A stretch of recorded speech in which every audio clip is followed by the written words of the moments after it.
Welcome, everyone. As you join us, take a moment to get comfortable. We're just going to wait a few moments for everyone to enter.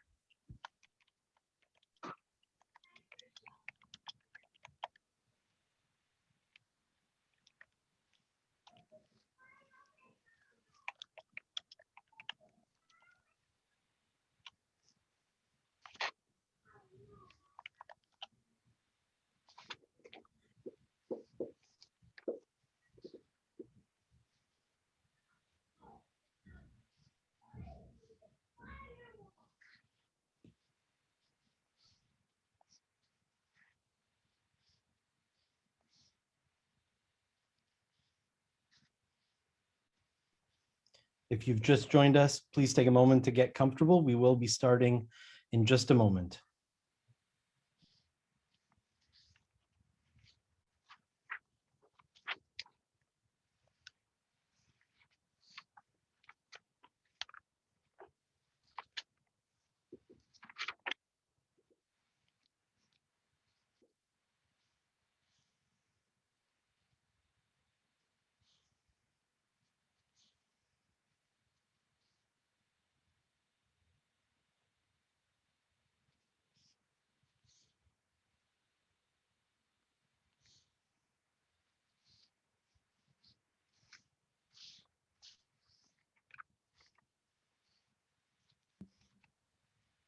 All right, we're ready to get started.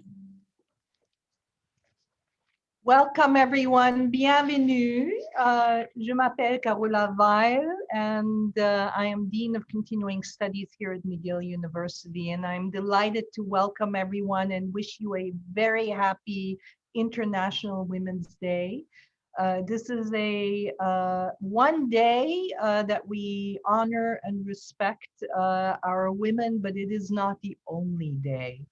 Hopefully, we are all in the company of exceptional women all of our lives, 365 days a year.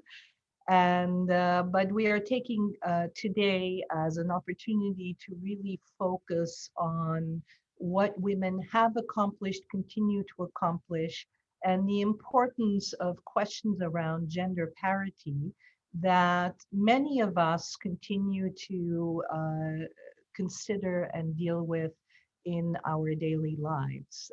So I should say that while we are celebrating women in politics and society in Europe and in Canada and specifically in Quebec today, it is not for women only.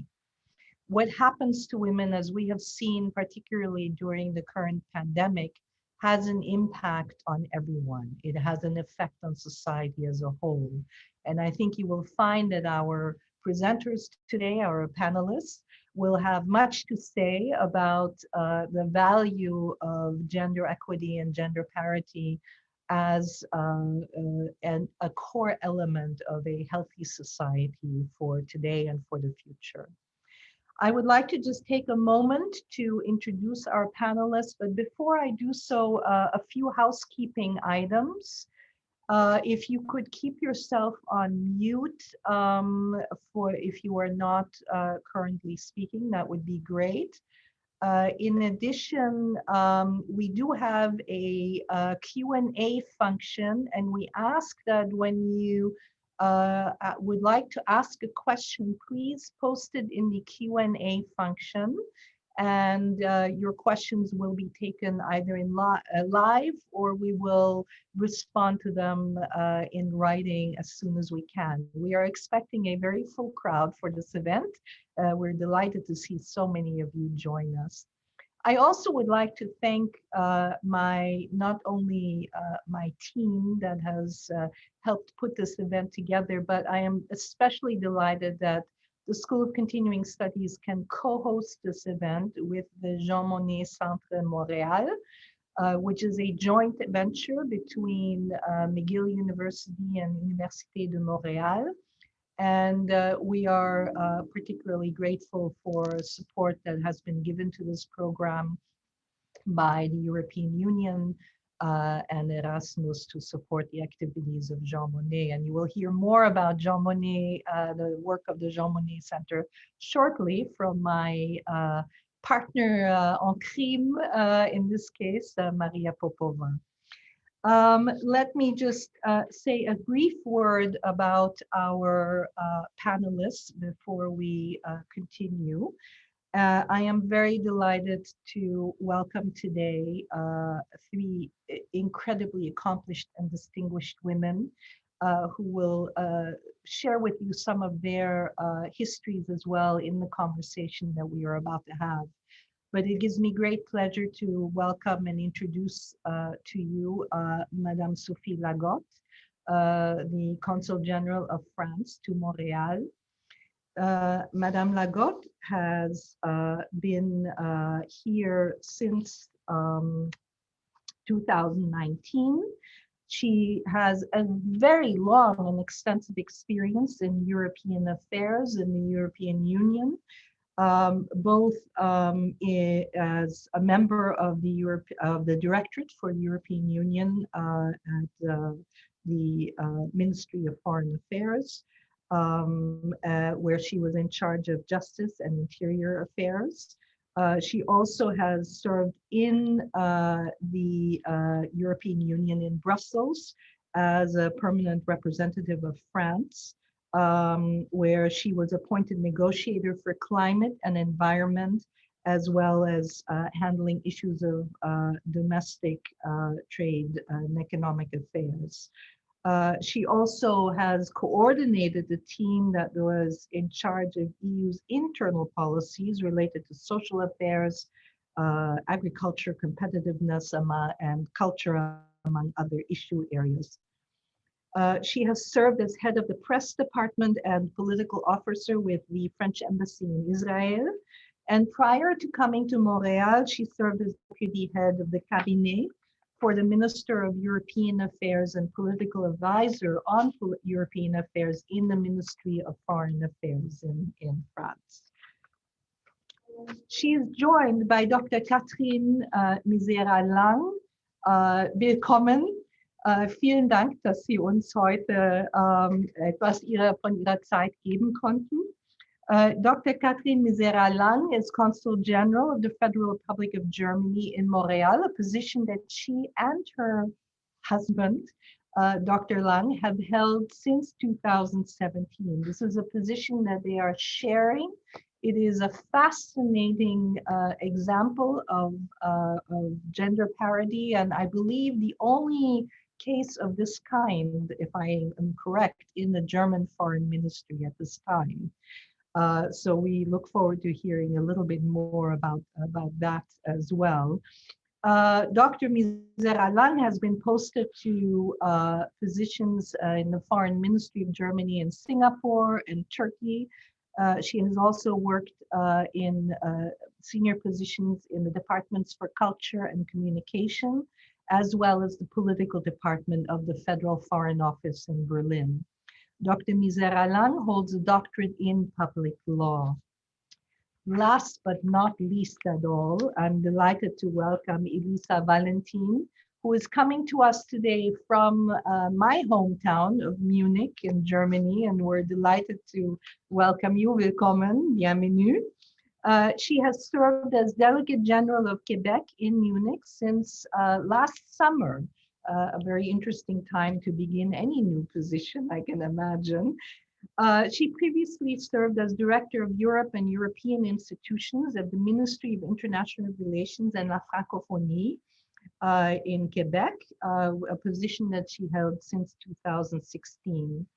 Madame Valentin is fluent and proficient in 6 languages and has a professional background focused on international and economic affairs. She has served in positions focused on the Asia Pacific, on Latin America and the Antilles, as well as the head of the Haiti, German, Swiss, and Austrian desk. An interesting combination of experiences, I would think. Before joining the government of Quebec, she served as an economic analyst in the Department of Human Resource Development for Canada. as well as with a consulting firm with Publicis Consultants in Paris in the area of financial communication and sustainable development. She holds a master's degree in international relations from Laval University and has also been part of the a continuing education program offered by the Chancellery of the State of Bavaria in public administration. And so we are particularly delighted to have all three of you joining us today. I would now like to just briefly turn over to my colleague, Maria Popova, to introduce herself. And as we'll just quickly go over the tips, the housekeeping tips, which I mentioned earlier. Again, please make sure that you are on mute. If you have connected to a VPN, you might find that you will have a better connection without, if you disconnect from your VPN. And you will be able to see all of the topics that are being asked in the Q&A. If there are particular questions that have been asked that you are also interested in, you can upvote those. We are a very democratic event here. And we will have a recording of this event available to the public after we complete. So thank you for that. If I may now turn to Maria Popova to introduce herself, please. Thank you, Carola, very much. So my name is Maria Popova. I am a Jean Monnet chair at the Department of Political Science here at McGill. My work focuses on the intersection of law, courts, and politics in Europe, and I teach courses on European politics. And I'm also the co-director of the Jean Monnet Center on the McGill side. And just briefly, what I'll mention about the Jean Monnet Center is that it has, it's one of the oldest centers of excellence in Canada and outside of Europe, actually. And it has served for several decades now as a hub of European studies in Montreal, in Quebec, and in all of Canada. So we're very happy to co-host this wonderful event on the occasion of International Women's Day. So let's move on now to a video that we're going to start off the discussion with.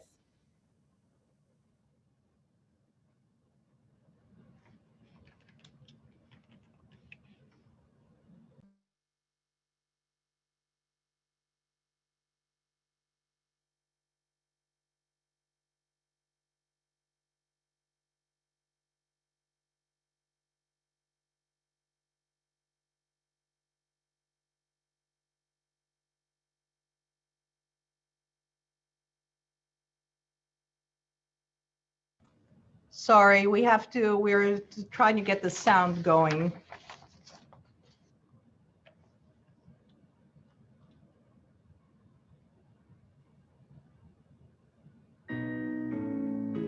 Diplomacy in the 21st century. It's not just men doing it. Many women represent the interests of their country and are active in key areas. Economic policy, crisis management, humanitarian aid. Being engaged in strengthening Europe, nurturing relations between countries, or promoting cultural exchange. Just a few of the areas where female diplomats are active around the world. It goes without saying that today both women and men shape foreign policy, but do women do things differently to their male colleagues? Also ich glaube erstmal nicht, dass Frauen die besseren Menschen sind, aber dass Frauen noch immer deutlich anders sozialisiert sind meistens. Kompetenz, Respekt, Einfühlungsvermögen, Neugier, auch Menschen vor allem, Kompromissfähigkeit, und das können wahrscheinlich gute Frauen genauso gut wie gute Männer. Ich glaube, dass Frauen gar nicht so viel anders machen als Männer. Jeder Mensch hat seine Stärken und seine Schwächen, kommt darauf an, den mit den richtigen Stärken an den richtigen Platz zu setzen. Ich habe beobachtet, es gibt gute Diplomatinnen und es gibt gute Diplomaten und es gibt auch das Gegenteil bei beiden Geschlechtern. Summa summarum, gute Diplomatie und schlechte Diplomatie und verteilt sich auf alle Geschlechter gleichermaßen. Diplomacy is an important instrument of German foreign policy. Today, it's completely normal for women to be active in this area, even if men still occupy the majority of diplomatic posts. Ideally, there could be more women. That's why there are numerous initiatives to promote female diplomats to leading positions. For example, the first association for women in the history of the Foreign Office, which was founded recently. There are many challenges to overcome in diplomacy. Committed female diplomats around the world are proof that women are successful in this profession. Their advice to young colleagues: Neugierde ist für mich ein zentrales Wort. Das niemals aufgeben. Ganz wichtig und zentrales Netzwerken, da können wir Frauen noch deutlich besser werden und dann sich selbst einfach finden, die richtige Balance finden, zu sagen, das ist mir wichtig, das ist mir weniger wichtig. Ich glaube, in der Kombination kann das funktionieren. Den eigenen Kompetenzen zu vertrauen, sich Ziele zu setzen und die Ziele zu verfolgen, nicht dauernd zu zweifeln. Auch wenn ich das selber wahrscheinlich nicht immer gelebt habe, trau dir einfach alles zu. Bei Frauen ist es häufig so, dass sie erstmal mit Zögern reagieren, wenn sich eine Chance bietet. Also keine Angst haben. Wir können das genauso gut wie die Männer auch. Das heißt, gehen Sie auch ruhig offensiv vor. Vertrauen Sie sich, was zu sagen. Sie sind genauso schlau wie die anderen auch.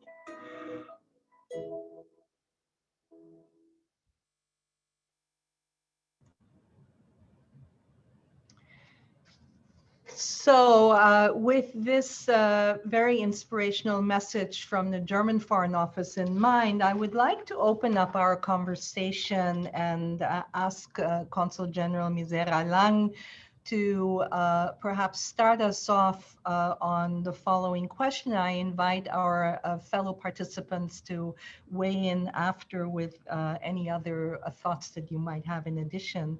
When one considers the example of Germany, which has had a female chancellor for more than a decade, women ministers in charge of defense and immigration portfolios, among others, women in key corporate leadership positions, but also clearly established quotas for gender parity, how do you think that these factors have influenced the advancement of women? What has been your own experience? Thank you, Carola. Tout d'abord, j'aimerais remercier sincèrement vous, Carola, et l'École d'éducation permanente de McGill, ainsi que vous, Maria, et le Jean Monnet Centre de Montréal, et bien sûr vous, chers panélistes, Elisa et Sophie, pour rendre cet événement possible. My thanks go to all of you for making this event possible. In celebrating the International Women's Day, as you have said, Carola, we pay tribute to all the women who fought hard throughout the ages to render women's rights a reality, and on whose shoulders we stand today. And allow me to quote one of them to start this conversation. It's Simone de Beauvoir, who once said, "Women who do not make demands will be taken at their word. They will get nothing." So, as to your question, I would like to say that various factors continue to be of influence in the advancement of women. One are certainly role models that you mentioned, such as our Chancellor and various ministers. In total, 7 out of 16 ministers in the current German government are female, which is the most female cabinet that we've ever had. These choices go hand in hand with a clear political will to enact measures that make possible such an advancement of women, and with clear target numbers for women in leadership positions. The German government has had a federal equality law for a number of years, and last year we've had the first new federal government's gender equality strategy, which is binding for all ministries, with 9 goals and more than 60 measures to make equality a reality, such as more women in parliaments, equal pay for equal work, targeted support for female entrepreneurs, better remuneration of care work, which is mostly done by women. Furthermore, it's the federal government's declared aim to achieve gender parity in senior public service positions by 2021. And therefore, to sum up, I would say the German public service is now a front runner in true equality of the sexes through targeted recruitment and training, through mentoring, career advancement measures, and so on. So my personal experience is as such. I joined the German Federal Foreign Office back in 1997, already a long time ago. And at that time, we were one of the smallest cohorts ever because of budget cuts. So out of 11 people, we were 3 women, which is not a lot, of course, but things have evolved tremendously, I would say, since then. At the German Federal Foreign Office, we now have an equality strategy and an equal opportunities director who has an important say in recruitment and promotion. We have tools such as leadership seminars for women and a mentoring program. We have enlarged part-time work opportunities and job sharing opportunities, also for leadership positions. And I myself am lucky to be an example of this. And the results, I would say, are quite encouraging because we now have gender parity in the new cohorts that are taken in, and in headquarters in Berlin, we have 35% of all leadership positions that are held by women. As far as our positions abroad are concerned, we have more work to do, since only around 25% of embassies and consulates are held by women nowadays. But I would like to add important ones, such as Ottawa, here in Canada, Washington, Tel Aviv, and Tokyo. We have seen all those lady ambassadors in the video clip, and I think that is good news as well. I leave it here for the time being. Thanks. Thank you. If I may just ask a follow-on question that has been posed by our participants. We will come back to these later on as well, but we did note in the beginning that you are actually job sharing the position. And do you think that this is an example that can and should be generalized? And to what extent does this, as well as measures such as the quotas that we talked about earlier, are these critical tools to achieving these results of gender parity? Yes, indeed. I think that more opportunities should be given to people who would like to share a job. Not only couples, but also people who, for different reasons, would like to reduce their workload. This has already been done in headquarters. We've had heads of divisions, two of them sharing one posting. This is possible, and I think possibilities should be expanded. I think that quotas, in the sense that we set ourselves clear targets, are an important factor in the advancement of women. And just recently, Germany has decided that it will pass a law on a quota for women in management boards. We'll come to that later. So I think basically, yes, what gets measured, what gets put into numbers will eventually become a reality. Thank you. I wonder whether Madame Lagotte or Madame Valentine, would you care to comment on the question of quotas and impact that you might see from your perspectives on such initiatives in advancing gender parity? Madame Lagotte? Yeah, thank you very much. And I share the thanks by Catherine for organizing this event and hosting us. Yeah, actually, we also have a proactive quota policy in France, in the private and in the public sector. And it was developed in the last 10 years. In the private sector, there is now a target for the boards of big companies. They must include at least 40% of women. So today we reached 46% of women in the CAC 40, so the 40 biggest companies, and the SBF 120 companies, so the first 120 listed companies. So they have today 46% of female members. So this is a real advancement. And in the public sector, we also have a target of 40% of new appointments on the highest managerial position in the public service for women. It clearly improved the number of women in top positions in the French MFA, because we started in 2012 with 11% of female ambassadors. And we are now at 28.6%. So there is a real increase in 10 years. But the situation is still imperfect. So quotas have a very positive impact, but it doesn't solve all the issues related to gender equality. Glass ceilings remain. Unfortunately, even if women are on boards, for example, only 4 women are CEO of the biggest companies in France.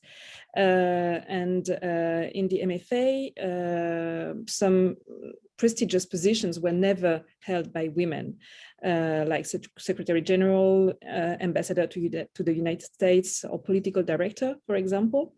But we have female colleague in Ottawa too, just like Germany, but also in London, or I mean in the biggest embassies, or also in top positions in Paris. But still, some positions have to be taken by women still. And we also experience a salary gap by almost 20%. And 8 of the 10 highest salaries in the ministry are for men.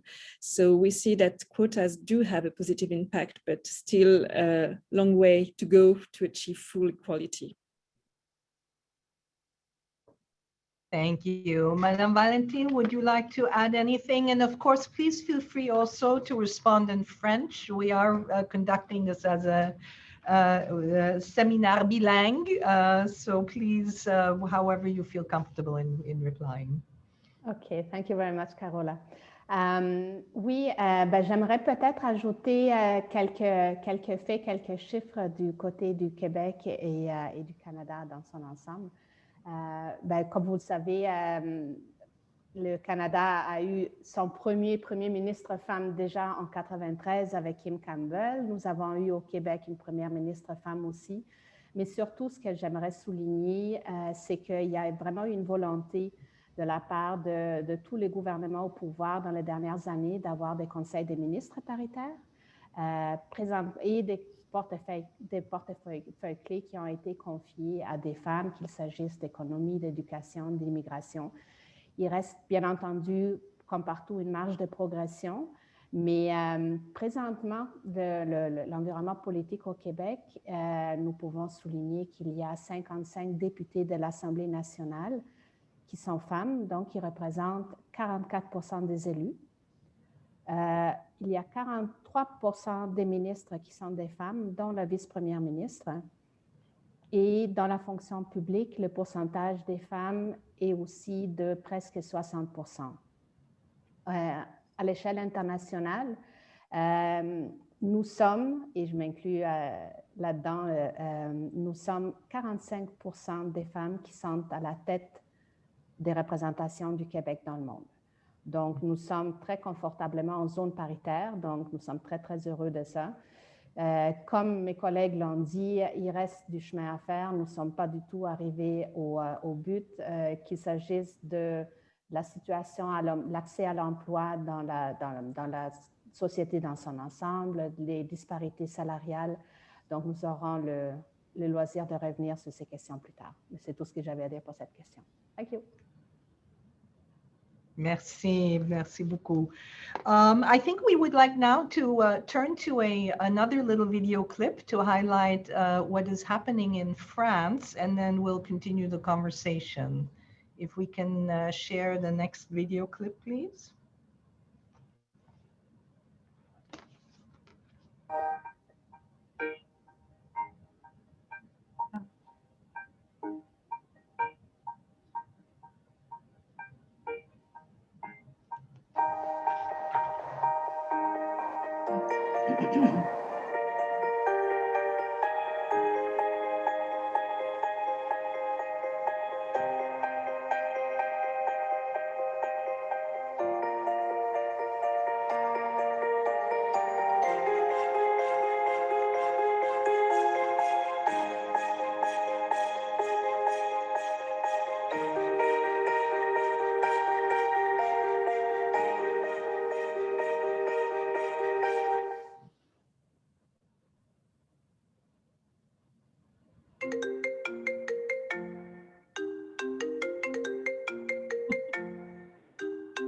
If you could put yourself on mute.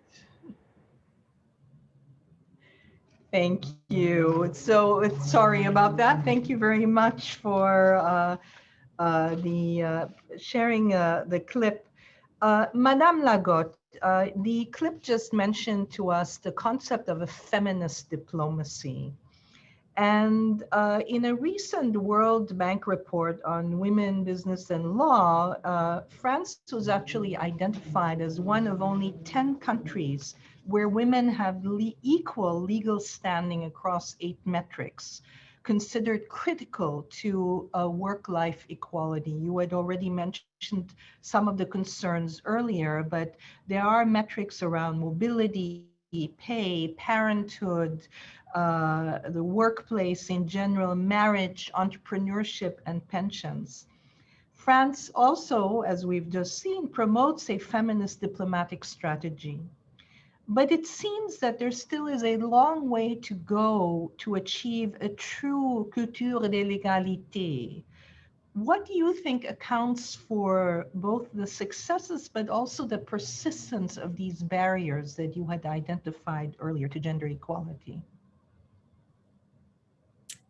Yeah, please let me start with a quote from a great French feminist and a former minister, the woman we owe the right for abortion in France, Simone Veil, another Simone. We have a lot of very nice Simones in France. And she said, and I will put her in French, les chances pour les femmes procèdent trop du hasard et pas assez de la loi ou plus généralement de la règle du jeu. And I think that the articulation between accident or happy accident, law and game rule is really at the core of the issue right now on promoting gender equality. We just talked about the quotas, and it's a very powerful tool. Recently, a French minister said, very frankly, she said, I am a quota woman. I'm a minister thanks to the quota. So we don't have a formal quota for cabinets, but the public opinion wouldn't accept now to have a full male government. So the prime minister feels obliged to have women on board, and which is a very good thing. So she said, without this moral obligation, I would probably not be here.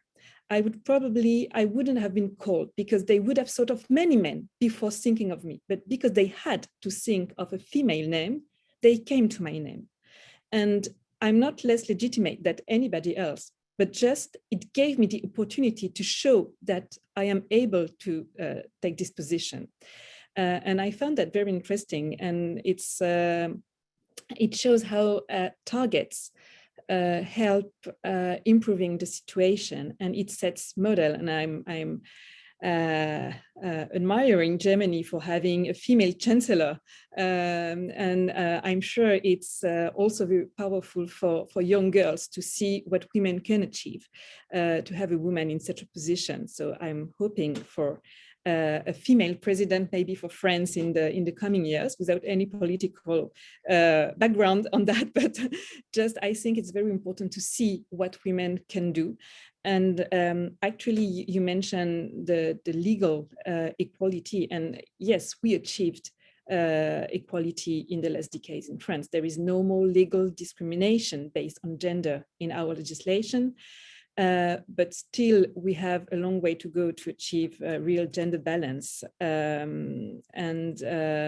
The obstacles are well known. It's the prejudice, it's the work-life balance, it's the self-censorship. That all contributes negatively to advancing the women's position in the society and the economy. In the Ministry of Foreign Affairs, this is an issue that is taken very seriously. We have worked on that for years now, but recently the ministry adopted a new action plan on gender equality and a charter on occupational equality and on diversity, the gender balance being one aspect of diversity in the ministry. So there is a set of very concrete measures to lift the obstacles for the careers of women, like more flexible work conditions, gender balanced selection process, training in gender equality for the management, proactive nomination of women. We also developed a tolerance zero hotline for all cases of harassment, be it moral, sexual harassment, sexual and sexist violence. We also have mentoring actions, and so I could, the list is very long. So the action plan is 20-page long. So we really have a full set of measures to achieve gender equality in the ministry. It is now a very serious issue for the ministry. And it is necessary for two reasons. The first one is a moral one. We have to provide women a level playing field, and it's the fair game rule that we need just to explore our full potential and not being held by any concrete or subjective obstacle.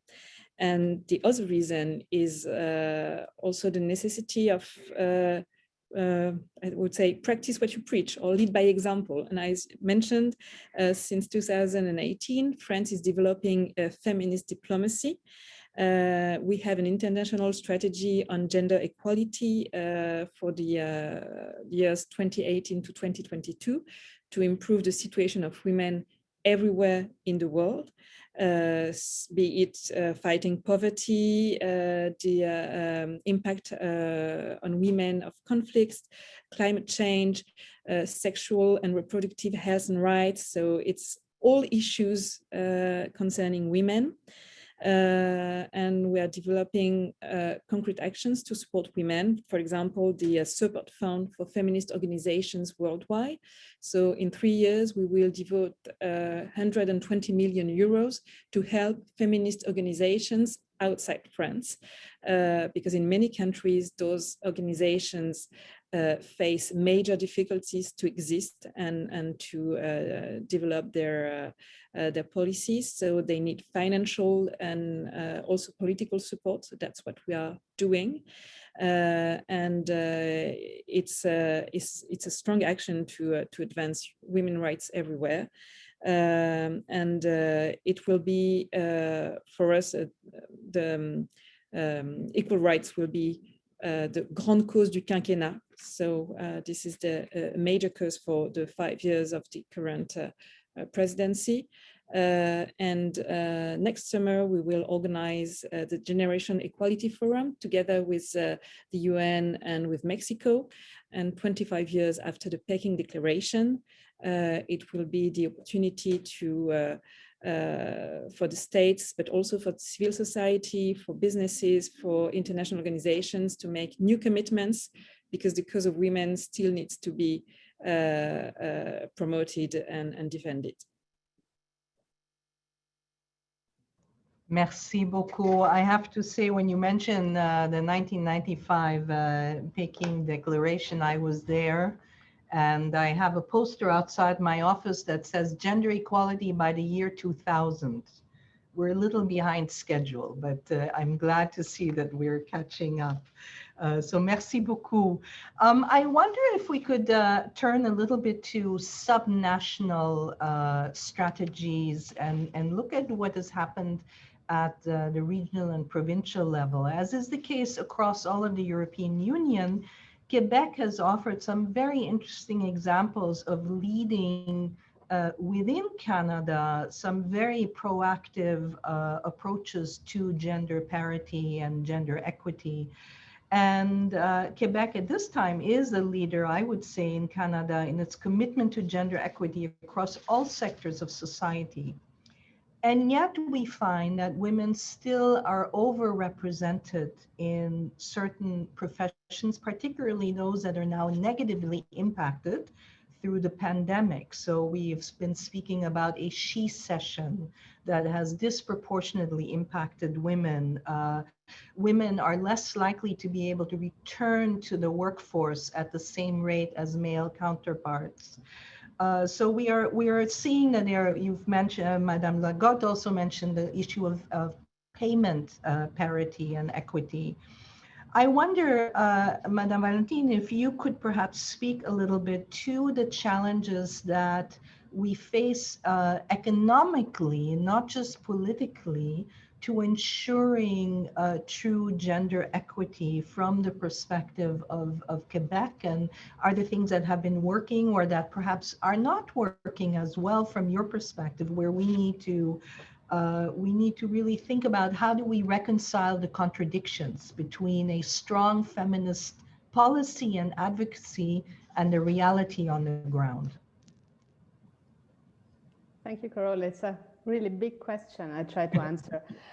Tout d'abord, je veux peut-être parler de deux exemples de réussite dans justement la promotion de l'égalité femmes-hommes où le Québec, je crois, se distingue quelque peu. Mais ensuite aussi, je vais revenir sur les défis. J'aimerais parler des politiques mises en œuvre par le Québec pour la conciliation travail-famille. En fait, c'est depuis plusieurs années que le gouvernement essaie de développer des mesures pour inciter non seulement un meilleur partage des tâches domestiques au sein de la famille, mais aussi pour permettre à plus de femmes d'aller sur le marché du travail. Dès 1997, le Québec a mis en place un réseau subventionné des centres de la petite enfance, donc qui permet d'avoir aux parents d'avoir accès à des services de garde à prix modique. Puis je pense que ça, c'est vraiment une grande réussite du Québec dont on peut être fier. 10 ans plus tard, le gouvernement a mis en place un régime québécois d'assurance parentale. Évidemment, ça n'existe pas seulement chez nous, mais il y a quand même quelques caractéristiques spécifiques là, qui distinguent notre programme. Et j'aimerais juste focuser sur une caractéristique, c'est les prestations de paternité qui sont destinées exclusivement aux pères. Donc, il y a dans les semaines que des jeunes parents peuvent prendre pour prendre soin de leurs enfants, il y a un congé exclusif qui est réservé aux femmes de 5 semaines, donc qui ne peut pas être pris par la femme. Et en plus, il y a un autre congé parental de 32 semaines qui peuvent être séparés comme ils le souhaitent entre mère et père. Donc, toutes ces normes, tous ces programmes, toutes ces possibilités pour les familles sont quelque chose, je pense, qui sont uniques au sein du Canada. Par contre, il y a un autre souci qui nous tient à cœur, c'est plus axé vers les femmes, c'est l'autonomisation économique des femmes. C'est une préoccupation pour nous, puis j'y reviendrai un peu plus tard, mais au Québec, mais aussi sur le plan international. Et c'est vraiment une préoccupation que nous essayons de porter sur le plan international, donc un peu à l'instar de ce que ma collègue Sophie Lagotte a dit pour la France. Le Québec aussi a plusieurs programmes de solidarité internationale, donc nous soutenons les projets d'organismes de coopération internationale qui travaillent avec leurs partenaires, notamment en Afrique francophone, mais aussi en Amérique latine et dans les Antilles. Et tous ces projets-là intègrent de façon transversale l'égalité homme-femme et près de la moitié de nos projets visent spécifiquement des femmes. Donc, nous avons aussi contribué, par exemple, à un fonds d'investissement solidaire international qui octroie de l'argent qui vise la création d'emplois pour des femmes et pour la jeunesse dans les pays en développement et au sein de la francophonie, où nous sommes un membre à part entière, comme vous le savez sans doute. Nous sommes actifs dans le programme Francophonie avec elle. Donc, c'est un fonds de solidarité pour les femmes qui vise à les aider, les femmes donc, qui sont touchées de façon disproportionnée par les conséquences de la pandémie. Donc, c'est vraiment l'ensemble de nos préoccupations qui se traduisent non seulement au Québec, mais aussi à l'échelle internationale. Mais vous l'avez dit, la culture de l'égalité est mise à l'épreuve par la pandémie, non seulement ici au Québec, mais aussi dans le monde entier. Je pense qu'il n'y a pas de différence. D'ailleurs, j'ai encore entendu cette fin de semaine la chancelière Merkel qui she warned against falling back into old patterns. It's mainly women again who are mastering the balancing act between homeschooling, childcare, and their own jobs. We are not there yet. Et je crois que cette citation représente un peu les enjeux auxquels tous nos gouvernements sont confrontés.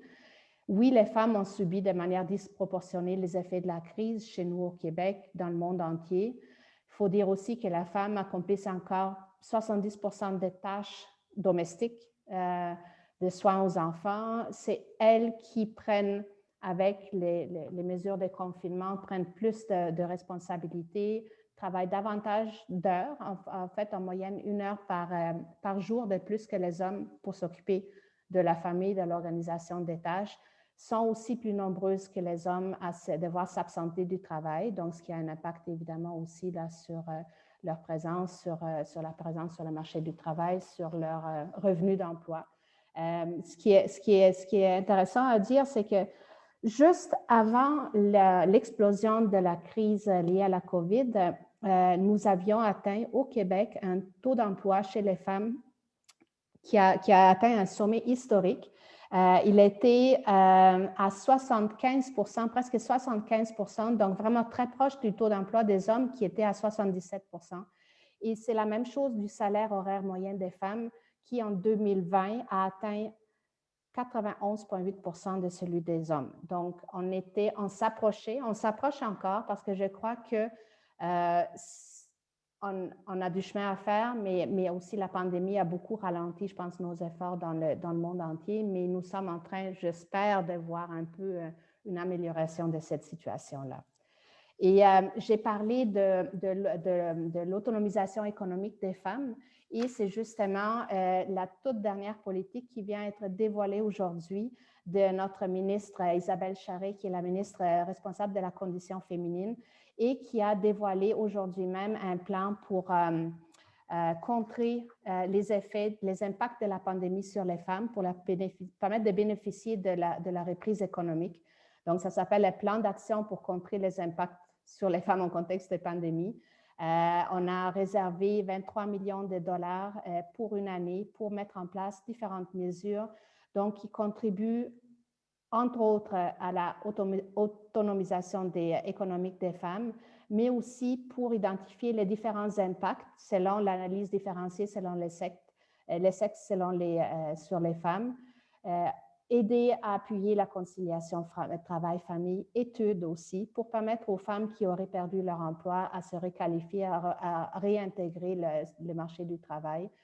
Et ensuite, évidemment aussi, les femmes dans le contexte de vulnérabilité. Donc, le confinement a aggravé la situation des femmes qui sont victimes de violences conjugales, entre autres. Nous l'avons vu encore récemment, des histoires horribles de féminicide. Donc, évidemment, le plan vise à contribuer, non seulement à compléter les politiques existantes. Et en dernier lieu, j'aimerais aussi dire que nous visons aussi à valoriser l'emploi des femmes Donc, qu'il s'agisse du travail rémunéré, mais aussi et surtout le travail non rémunéré, que c'est encore une majorité des femmes qui s'occupent de ça. Voilà, merci. Merci beaucoup. This was a very comprehensive answer, but I wonder perhaps whether Dr. Misera Lang or Madame Lagotte, whether you would like to add anything to this question of the contradiction between what we are doing legally and what is happening on the ground, and the work-life balance issues that Elisa Valentin has raised. Dr. Misera Lang? Yes, thank you, Carola. I think indeed the pandemic has shown us, has exacerbated the problems that still exist for true equality between men and women, despite many laudable initiatives and legal norms and quotas that we have in place. So I think here actually we have to take a twofold approach, both I would say from the bottom and from the top. I think the pandemic has shown us that we need better working conditions in sectors where women are traditionally, where they traditionally make up the majority, such as in health and social services, such as in the hotels and restaurant sectors. These are sectors where we traditionally don't have as many collective agreements as in other sectors. And I think that's a big area that the trade unions have also raised in Germany as a priority, have more collective agreements in such sectors where many women work and where they are also vulnerable to exploitation to a certain extent. Then the question of early childhood care. I think this is pretty much a question of how much money you are willing to put into such services, because you see their benefit for the whole of the community and not just for women, as many men nowadays also opt to take their part of childcare. So in Germany, I think the system is already quite good, since when your child is 3 years or older, you have a right to have a place in publicly subsidized childcare, which is a quality childcare. And we're working on expanding this, this right also for younger children, if parents so wish.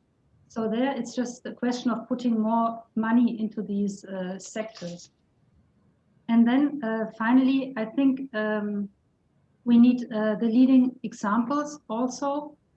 And one field where there's really a glaring need for women to catch up in Germany is positions in senior management in big companies. So here, women are traditionally underrepresented in Germany, unfortunately.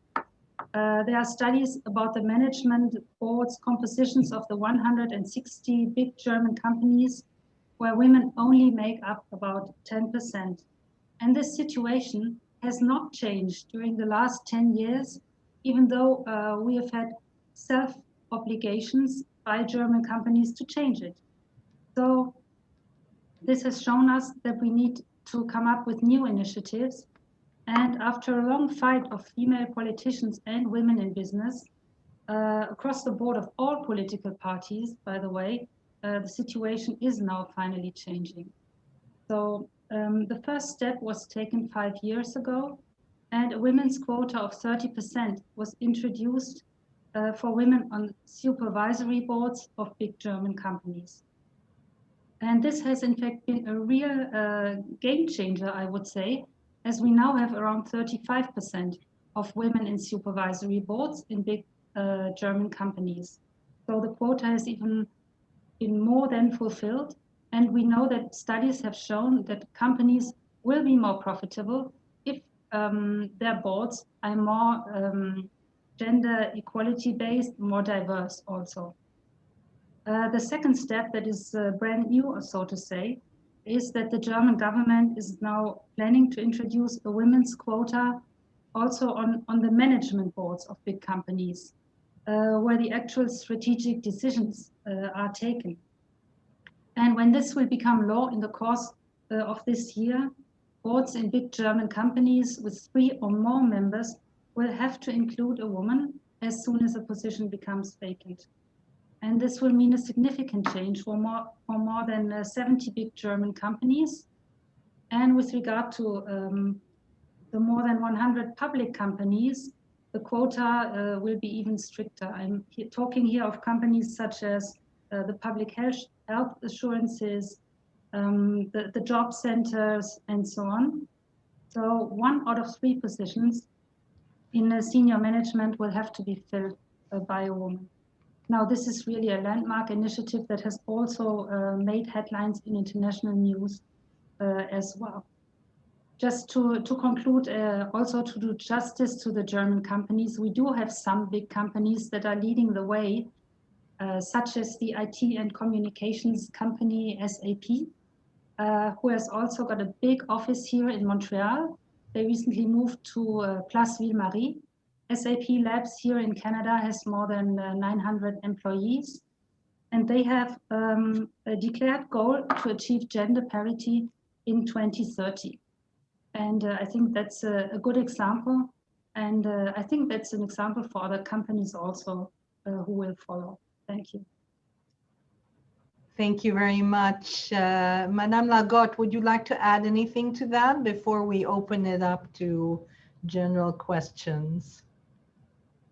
Maybe in French now to pour compléter, je partage tout à fait ce qui a été dit par Elisa et par Catherine. Peut-être sous l'aspect vraiment ce qui est spécifique à nos carrières diplomatiques, mais qui en fait rejoint pas mal de problématiques plus générales. Et Elisa a mentionné de façon tout à fait juste la charge des travaux domestiques. Je crois que c'est un défi pour tous les secteurs, ça l'est encore plus pour le monde diplomatique où il y a des contraintes spécifiques qui sont liées à des déménagements. Tous les 3 ou 4 ans, on change complètement de vie, vous changez de maison, vous changez d'école pour les enfants, vous changez totalement de structure de vie. Et tout ça fonctionnait très très bien quand monsieur travaillait, faisait une belle carrière et madame gérait tous ces changements. Parce que tous les 3 ans, il faut retrouver une garderie pour les enfants, il faut retrouver une école, il faut tout réorganiser pour la famille. Et naturellement, quand quelqu'un s'occupe de ça bénévolement pour la famille, ça fonctionne très, très bien. Quand ce sont des femmes diplomates qui entraînent toute la famille dans les déménagements, c'est plus compliqué. Et tant que nous n'aurons pas progressé sur la répartition des rôles au sein de la famille, ce sera un obstacle majeur en réalité aux carrières des femmes. Quoi que fassent les ministères, quoi que fassent les décideurs politiques, ce qui se passe dans les maisons est aussi un élément très très important de l'avancement de l'égalité. Et les contraintes sur les femmes sont toujours plus fortes aujourd'hui encore que sur les hommes. Et elles le sont à tous les stades de la carrière. Avec des jeunes enfants, c'est compliqué d'être expatrié sans aucun soutien familial, mais plus tard, on voit que ce sont principalement les femmes qui prennent en charge le soin des parents âgés. Comment pouvez-vous être femme diplomate à 8000 km de votre famille si c'est vous qui devez prendre en charge le soin aux parents âgés? Et donc, à toutes les étapes de la carrière, ce sont des obstacles et on le voit au sein du ministère, c'est un obstacle au départ à l'étranger qui est un élément fondamental de la progression de carrière chez nous. Donc, c'est un élément aussi sur lequel il est difficile d'agir parce que les familles sont libres de s'organiser comme elles le souhaitent et ça ne peut pas être à la direction des ressources humaines du ministère de dire qu'une femme ne doit pas s'occuper de ses parents âgés, mais c'est un vrai élément, un obstacle que l'on retrouve une fois de plus dans toute la société, mais qui est particulièrement fort compte tenu des contraintes qu'une carrière diplomatique a sur l'organisation de la vie. A very good point, which I think is why Dr. Misera-Lang and then Dr. Lang have in fact embarked on this experiment of sharing so that there is an opportunity to create a better work-life balance. Is that correct, Catherine? Yes, indeed. You mentioned, Carola, that we were the first ones, my husband and I, to share the posting as a head of mission by worldwide in the German Foreign Ministry. We did this to have more time for our family, for our 3 children. And I would like to encourage others, maybe people here who are listening, young students who are thinking of a diplomatic career. I don't think nowadays you will have to choose between a family and a career. I think we have advanced enough so that it will be possible to combine the 2 roles.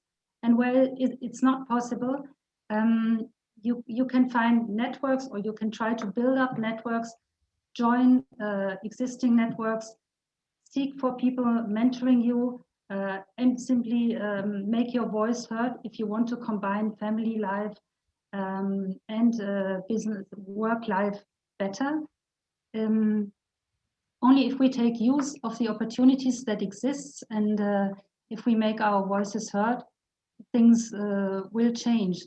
And I would like to add, we now have a couple that is holding the post of an ambassador in Slovenia, who are the second examples.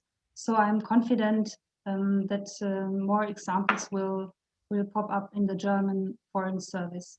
And one more thing that I would like to add, I also think that the possibilities for parental leave and parental leave being equally divided also between husband and wife, what Elisa Valentin mentioned, and also Sophie, I think. This is another key element that you can take, let's say, a step back during the time of your career, and then get back after the parental leave you've taken. This has personally helped me a lot, and I'm grateful that it exists, but we must never take it for granted. We must make use of such opportunities and ask for more where we see a need. Thanks. Thank you. I would now like to turn to my colleague Maria Popova. Dr. Popova, if you would like to moderate the public portion. And please, if you have questions and you have not already done so, please use the Q&A function to do so. Maria, you have the screen. Thank you, everybody. Thank you very much, Carola, and thank you to the panelists for this very interesting discussion. We already have a couple of questions, but keep them coming.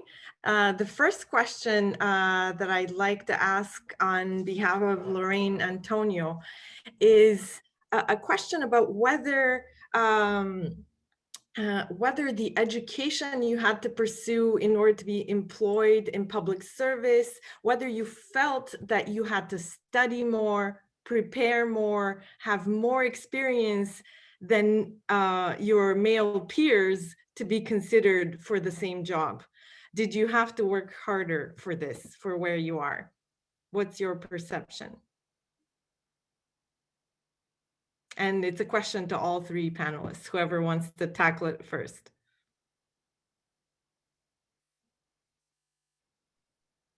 I can start if you wish. It's quite difficult to know what I would have done as a male.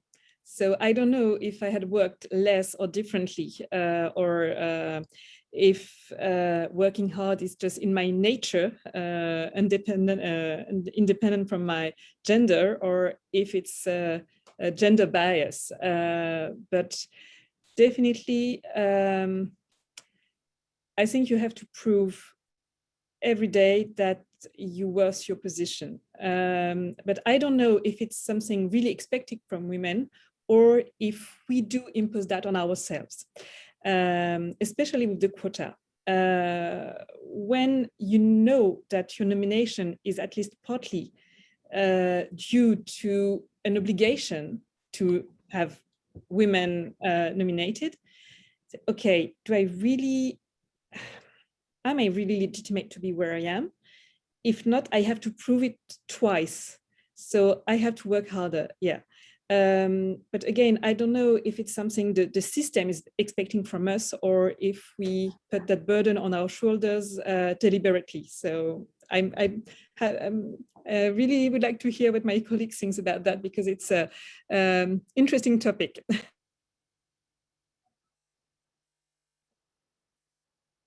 Elisa or Catherine? I can go on if you want. Go ahead. I totally agree with Sophie. I know that women doubt so much. Ils doutent, ils réfléchissent à 3-4 reprises avant de se lancer. Alors, même s'ils ont les compétences, même s'ils ont l'expérience, les femmes ont toujours tendance à se mettre en question. Alors, ce qu'on voit plus souvent chez les hommes, ils foncent, peu importe le défi. Et ils se font confiance. Est-ce que c'est une question de prise de risque? Je laisse ça dans l'espace. Personnellement, évidemment, je pense que nous tous, nous sommes des personnes qui travaillons fort pour atteindre ce que nous souhaitons atteindre dans notre vie. Je n'ai jamais senti des obstacles juste parce que j'étais une femme. Peut-être que je ne me suis jamais posé la question. Peut-être aussi que j'ai choisi des environnements de travail qui étaient favorables. Je sais qu'être une femme n'est pas facile. Même en Europe, dans certains pays, j'aurais peut-être pas pu faire la carrière que j'ai pu faire au Québec.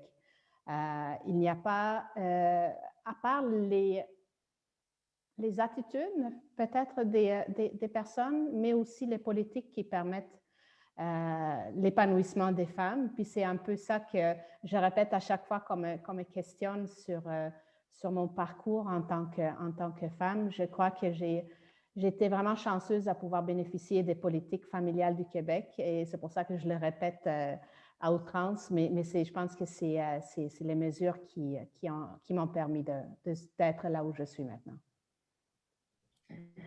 Thank you. A related question. Can I add something just briefly? Excuse me, Maria. Yes. I just would like to underline what Elisa and Sophia have said. I would think that we as women tend to be more perfectionist, and that this can also be an obstacle to our advancement because we judge ourselves harder than maybe men judge themselves. And this implies also that we would work harder because we are never content with the result. This is my own personal impression. I'm sure there are many men who also hold high expectations on what they do towards themselves. Yet I think we as women would need to take a step back and be more confident in what we can achieve. It doesn't all have to be there at a time. That's what I wanted to add. Thank you, Maria. Thank you. Because the question of the quotas came up several times, there is a question from the audience about whether there's any backlash against the quota system. And specifically a clarification question, whether there are new positions added for women or whether men are dislocated from their positions by the quota.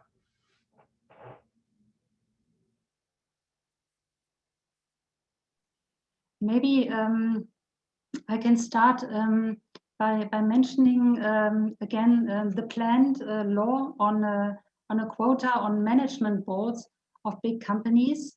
So this will mean that management boards of companies will have to include the women once a position becomes vacant. So this will make sure that no men will be put aside just because they are men, which would also not be quite kind of a fair system in my view, but that when a position becomes vacant, a woman gets a chance. With regard to backlashes, we have had in two German federal states, Thüringen and Brandenburg, we have had regional laws, I would say, that obliged political parties to have a quota system on lists for elections. And these kind of lists were declared unconstitutional in both federal states because it was said by the courts it's not upon the state to oblige parties to proceed in a certain way. By contrast, the Social Democratic Party of Germany, for example, has set themselves a quota of 40% in women on all lists where candidates are running for leadership. And I think that is where you can see the difference. The state cannot oblige a quota in all areas, because we also have the constitutionally guaranteed right of political parties to organize themselves. But of course, the parties who are clever enough, I would say, can set themselves this goal and will do so, not only the Social Democrats, but also the Green Party, most notably, and the Leftist Party. Thanks. Thank you. Sophie, do you want to add something about the backlash to quotas? Oui, avec plaisir. Comme je le disais, il y a déjà un effet sur les femmes elles-mêmes. Je crois qu'il ne faut pas que ça atteigne leur légitimité et leur sentiment d'être à leur place, même si elles sont là grâce aux quotas. L'avantage des carrières diplomatiques, c'est qu'on a un principe de rotation tous les 3 ou 4 ans. Donc, tous les 3 ou 4 ans, les postes deviennent vacants de toute façon. Donc, on n'écarte pas les hommes pour mettre des femmes. En revanche, quand il y a un poste qui s'ouvre, il peut y avoir un objectif de rééquilibrer en faveur des femmes. Et c'est un axe important du plan d'action dont je parlais. Par exemple, l'une des mesures de ce plan d'action, c'est de dire que quand il y a un appel à candidature et qu'il n'y a qu'un seul sexe qui répond à la candidature, on publie à nouveau l'offre pour avoir la possibilité de choisir entre un homme ou une femme. Et en réalité, ça vaut dans les deux sens.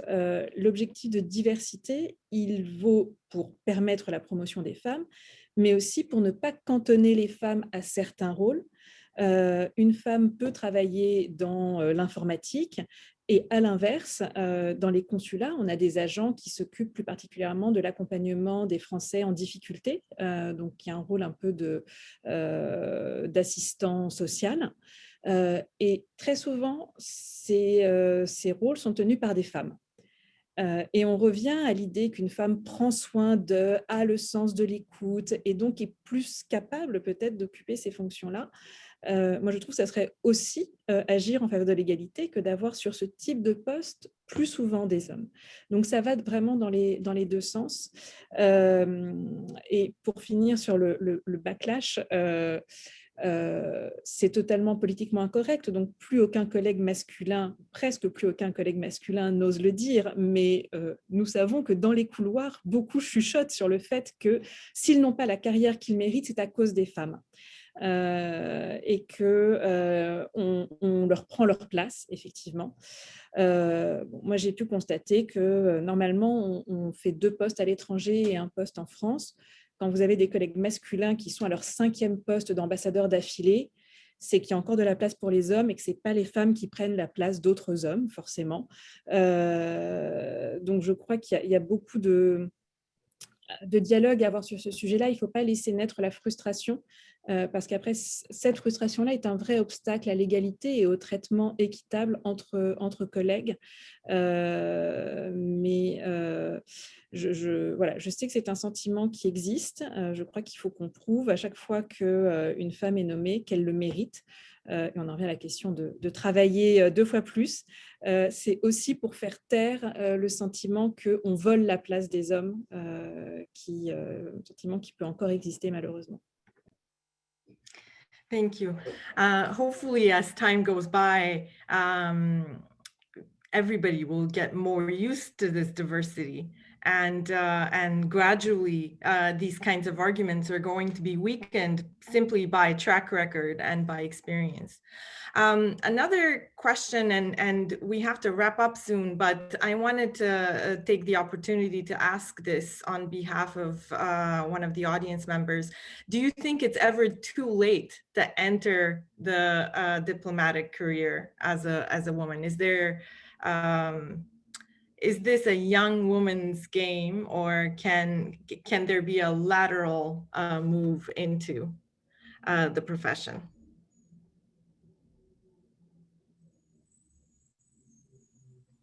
Well, if I may start again, in the German public service, interestingly enough, a few years ago, if I'm not mistaken, about 6 to 7 years ago. In fact, the age limit to enter the German diplomatic service was abolished. Before that, I think we had an age limit that was 35 or something. But now more and more it is being recognized that if we want to be more diverse, work experience in other sectors is very valuable to us as a foreign service. So I've talked to colleagues who've entered the German Foreign Service only at the age of 40, 42 maybe, and they've brought incredible experiences to our work, I would say. And I think the most important thing, if you're considering to join the Foreign Service of your country, is to make sure you know about your strengths and interests, because foreign policy is an incredibly diverse area of work, ranging from security policy and multilateral negotiations to human rights, foreign trade promotion, and cultural and science diplomacy. So you have to make pretty sure where are your interests, where are your strengths, and try to play them out. And furthermore, what Sophie Lagut mentioned, make sure you also want to lead the life of a diplomat and actually change your posting and your friends every 3 to 4 years. Sophia and Elisa, are there age thresholds in the Foreign Service?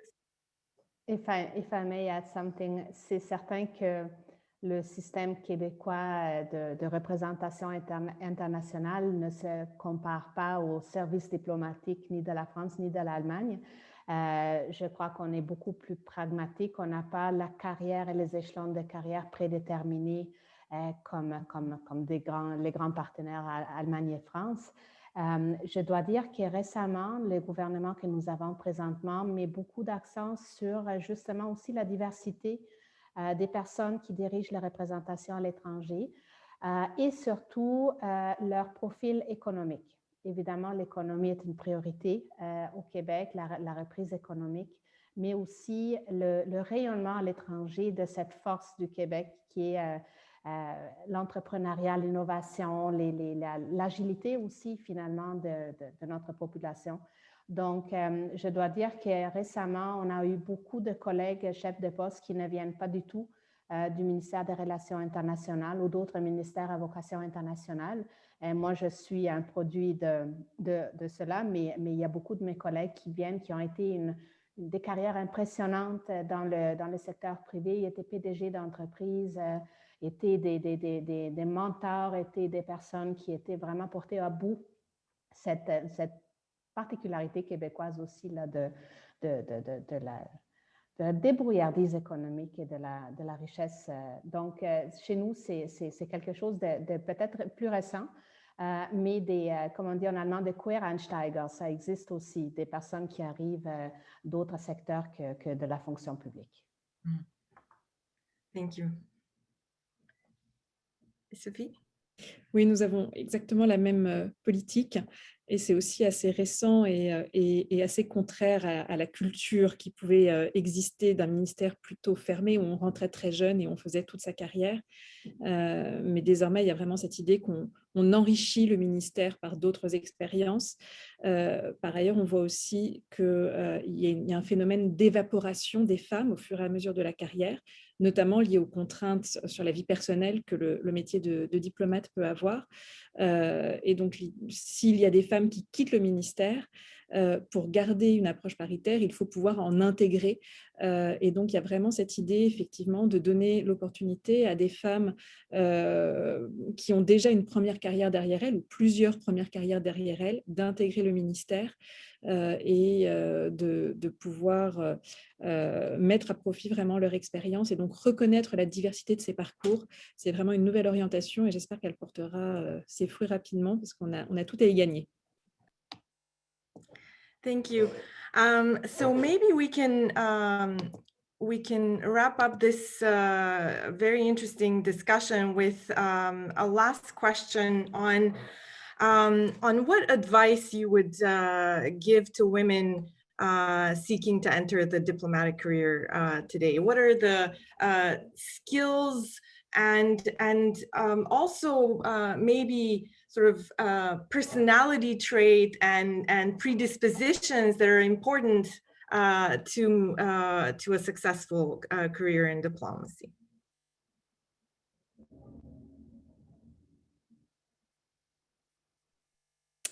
Maybe I can start. The first and maybe the only advice is dare to do it. Because I mean, I never heard in my childhood, in my family, at school, nowhere, I never heard, you're a girl, so you can't do that. But still, it was very difficult for me when I was 18, 19, 20, to imagine being a diplomat. For me, it was out of reach. It was not for me. And I had the opportunity to make a short stage at an embassy, and my boss was a woman. And it was really decisive for me to have this model, and role models play an incredible role. And I was 19, and suddenly for me, it became clear that maybe I could become a diplomat. And without that, maybe I wouldn't have dared to go through the selection process. So my only advice is don't put yourself barriers. Others will do that for you. So don't do that for yourself. Just imagine it's possible and try. Great. Catherine? Yes, I can wholly underline what Sophie has said. When I look at my own daughter, who is who is now 20 years old, I think that for young women nowadays, they are much more confident than maybe I used to be about what is possible nowadays. And I must say they are right, because they have exactly the same skills and qualities that men have. And for a diplomat, I would say try to enlarge your competences in the field of foreign policy, also the area you would maybe one day like to specialize on, as I mentioned before, as it's such an incredibly diverse area. Plus, keep up your curiosity for other countries, cultures. Try to learn from others and be perseverant. Don't be afraid if obstacles come to your way. And as what Sophie is saying, take advantage of any internship that you can get. In the German Foreign Ministry, we do have internships both in headquarters in Berlin and abroad. In very many postings, only a few postings are exempt where the security situation is not as good as it should be for such internships. But this is an incredible way to get to know the practice of diplomatic work. And here, before the pandemic, here in Montreal, my husband and I were the first ones to introduce an internship program. And we've so far had 4 incredibly talented young women who came to stay with us for 6 months each as interns. And I think they have profited a lot from it. I have profited a lot. So I would encourage everyone to do this. Thank you. Elisa? Everything has been said, so I just repeat in French. Exactement parce que je m'étais fait des points aussi, de remarques, puis osez, doutez pas de vous, ouvrez votre horizon. Je sais que la situation n'est pas favorable du tout, mais voyagez, faites des expériences. Moi, j'ai vécu dans je ne sais pas combien de pays pendant mes études pour cumuler des expériences professionnelles. Parce que seulement si vous vous ouvrez l'esprit, vous savez aussi ce qui vous intéresse. Cherchez à développer votre réseau. Ça, c'est particulièrement important pour des femmes. Cherchez des mentors, parlez, posez des questions. Tout le monde va être heureux de vous guider, de vous expliquer ce qu'il fait. Pour ce qui est des stages, nous aussi, dans les représentations du Québec, nous offrons des stages par les biais de LOGIC, les Offices internationaux de jeunesse du Québec. Donc, présentement, ce sont des stages de façon virtuelle, mais nous espérons vraiment de pouvoir vous accueillir dans nos bureaux. Voilà, donc et osez, foncez. C'est tout ce que j'ai à dire. Thank you. On this enthusiastic and optimistic note, let me thank our wonderful panelists for sharing their experience and their perspectives. Thank you to my co-organizer here. Thank you to everyone for attending and for your wonderful questions. We'll leave you with some resources that can help you further do some research on these interesting topics. And also, I hope that you will join us again in the future for more events organized by the Jean Monnet Center and by the School of Continuing Studies. Thank you, everyone. Thank you, everybody. I want to also just thank Maria Popova for excellent moderating. If we did not get to your questions, please feel free to send us an email also. We would be happy to follow up with any of you. There will be a recording of this event available online as well at a later date. I would just add one other piece to the last set of answers that we received, and it was raised by Elisa briefly, which is to think of international diplomacy as not just something that is limited to the Ministry of Foreign Affairs or your diplomatic service, that there are very many different ways in which you can engage internationally, including through education, through private business, through the military, through industry. So not to see yourself as having to be as wonderful as a career in diplomacy is. And I applaud our colleagues here for the tremendous role models that you represent, that you should not feel disillusioned if you don't get into the diplomatic service. There are many other ways in which you can engage globally. So we encourage all of you to have a wonderful International Women's Day. Thank you very much.